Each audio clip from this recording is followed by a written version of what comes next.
Hi, my name is Grant Armour from the Outdoor Recreation School of Three Rivers Park District. I'm joining you today on a beautiful winter day to talk a little bit about winter biking. Now this is going to be a really simple overview of a handful of bike handling techniques and a little bit of equipment to get yourself out and riding this winter. There certainly is lots of information we won't cover today, but the idea is to get you started. So first off, let's talk about bikes.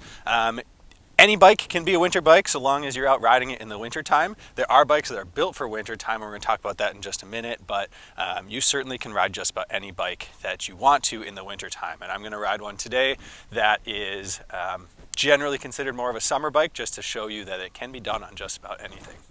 There's a few kinds of snow to think about. We've got freshly plowed snow, like you can see on the ground behind me. We have got thick unplowed snow, which is going to be that fresh snow. We sometimes have crusty snow. We sometimes have ice that's on the ground. Sometimes we get what's called mashed potatoes, where it's that just mushy gushy stuff that looks just like mashed potatoes. And that's probably the hardest stuff to ride in, second to ice. So just keeping those pieces in mind as we get ready to go. Let's talk a little bit about tires.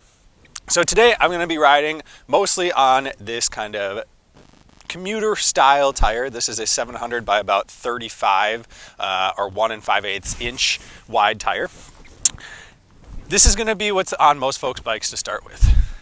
Then I can step it up and go to a similar size tire, but this one's going to have metal studs in it. These metal studs are really going to help me grip the ice. You can see there's a little more tread to this one as well. So I might just take this tire and throw it on the same bike that I was riding this one with. And that's going to be able to step up my winter riding quite a bit with a fairly small adjustment. A studded tire is typically going to be $75 to $150 depending on what you're going for, but they do have some variability. Then when we think winter, a lot of people have started riding fat bikes, and this starts to come to mind for a lot of folks. This tire is 4.8 inches wide, so it's about 4 times as wide as that other tire is, maybe 3 times as wide.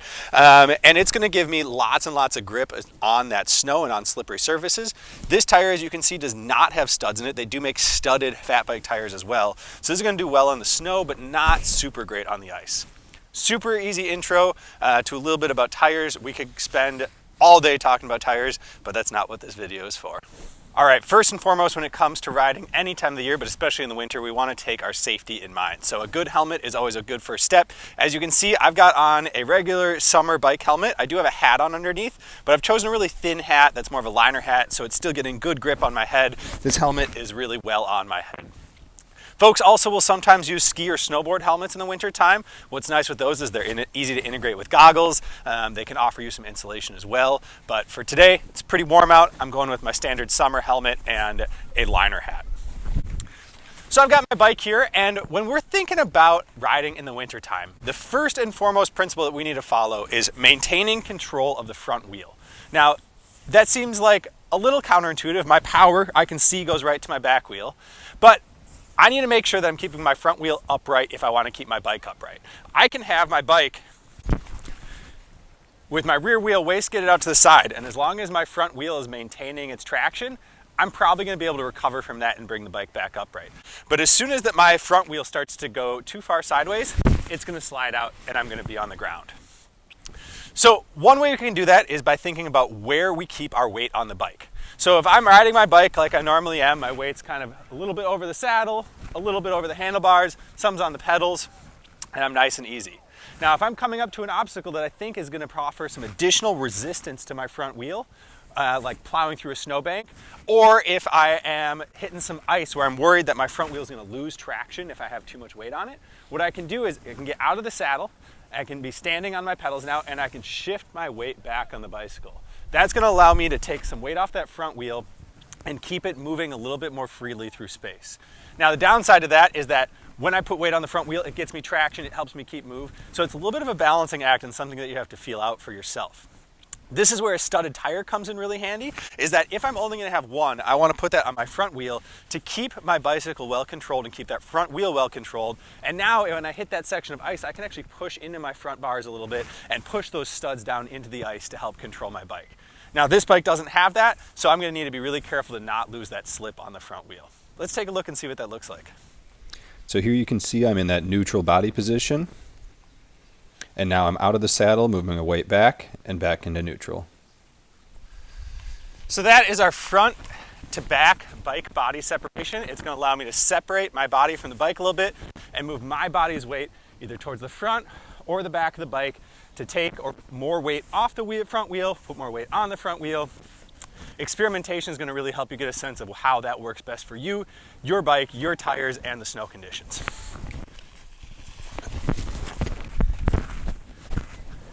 That's what it looks like if you put too much weight on your front wheel as you're making a turn or pushing through a challenging environment. One thing we haven't talked about at all yet is tire pressure. Lower pressure is going to allow for more grip. So generally in the wintertime, we're running closer to the low side of pressure limits on our tires. On that fat bike tire we saw earlier, you can actually end up with ripples in that tire when you're sitting on it. You actually see it folding underneath itself. But generally speaking, on the sidewall of your tire, there's going to be a minimum inflation rate, and we want to make sure we're inflating to at least that, even when we're running low pressure. Another technique we can use to stay in control of our bike in the wintertime is called modulated braking. So what that really means is just being gentle with our brakes. Just like if I was in my car and I slammed on the brakes, I'm going to lose control of that vehicle on this slippery surface. So what I want to do is I want to apply the brakes gently. I'll show you what that looks like on the bike in a second here. And I want to err a little bit more on the side of using the rear brake over the front brake than I would in the summer months. From a physics standpoint, we've got about 70+% of our braking power in that front brake because our momentum is moving forward. But in the wintertime, we want to be careful and not lose that traction of the front wheel. So I'm still going to use my front brake some, but I'm going to focus a little bit more on my rear brake, applying that one first and keeping them both nice and easy in their application. So as I'm riding my bike, I want to use my brakes to slow myself down. I'm applying them gently. If I apply it hard, it's going to throw a skid into the rear wheel, or if I throw it hard on the front, it's going to cause me to lose that traction. So I want to start with that modulated, nice and easy braking.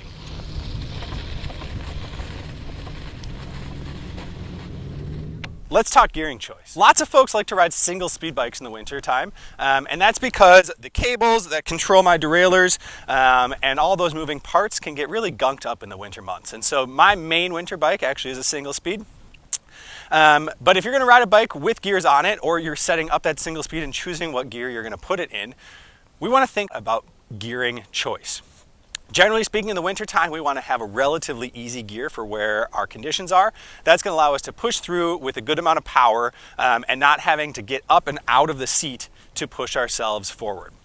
That idea of a standing climb that we do in the summer months as we're going up a big hill, we get out of the seat, we're climbing nice and tall. That's a great tool in the summer months, but in the wintertime when all of our power is coming from that rear wheel, if I'm out of the saddle and moving my weight forward, I'm gonna lose a lot of traction in the rear wheel and I'm probably gonna start spinning out, especially on a bike like this one. So choosing that gear is going to be a really important one. Generally speaking, we want to err on the side of an easier gear in the winter months, especially when it comes to climbing, which I'll show you shortly here. So this here is a very hard gear.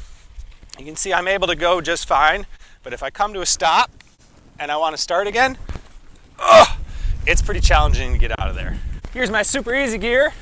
As you can see, my legs were spinning quite a bit for that one. Now here with the easy gear, it's going to be really nice and easy for me to get started again. But with that easy gear, I'm going to be really limited on my max speed. So let's find one that's just right. Here I am kind of in that middle range. Nice and easy riding. Nice and easy stop starting too. Even if your bike is a multi-geared bike, you may find yourself stuck in a given gear in certain weather conditions. I've definitely been out when it's a little bit rainy, a little bit snowy, a little bit slushy, and gotten my cables frozen up and not been able to make that shift happen. So thinking about approximately where you want to be, even if you are on a geared bike, is a really valuable thing. All right, so I've switched bikes, but as you can see, I've got quite a bit of a climb here, and it's got some of that mashed potato-y snow on the ground. So let's take a look and see what that looks like to try to get up. First, I'm going to show you in a little bit of a too hard of a gear, which is going to force me to stand up and get out of my seat to try to get up it.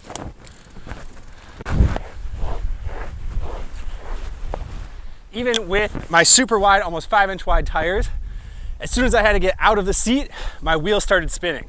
You saw I got a little bit of traction right in front of the camera here, but I want to do better. So I'm going to shift down into an easier gear and use the seated climb technique so I can maintain some power while also pushing up this hill.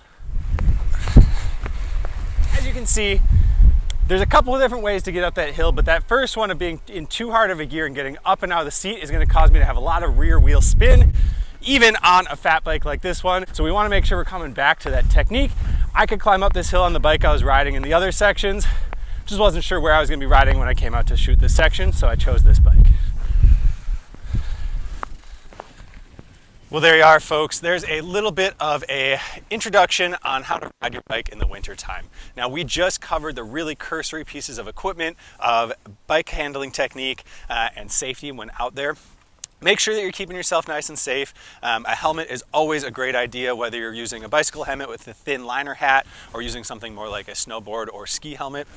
We do want to make sure that we're practicing these skills in a controlled environment. As you can see, I'm in a closed parking lot right now, which is a great place to get some practice on. If you do take to the road, be really cautious. Vehicles also have less control of themselves in these conditions, and they are much heavier than we are. If you have to run out, go ahead and run out. There's been many times where I've hopped off my pedals and run my bike to get to a safe place. Even a couple of times where I've had to drop my bike to prioritize my safety over the bikes. Bikes are replaceable, we are not. So there's a few pieces. I hope that that helps get you set up for success when heading out this winter. Lights are always a great idea. We've got a lot less daylight than we normally do. And yeah, whether you're riding some regional trails, riding the roads around your neighborhood, or just coming out to a park and checking out an area, biking in the wintertime is a lot of fun. Be well.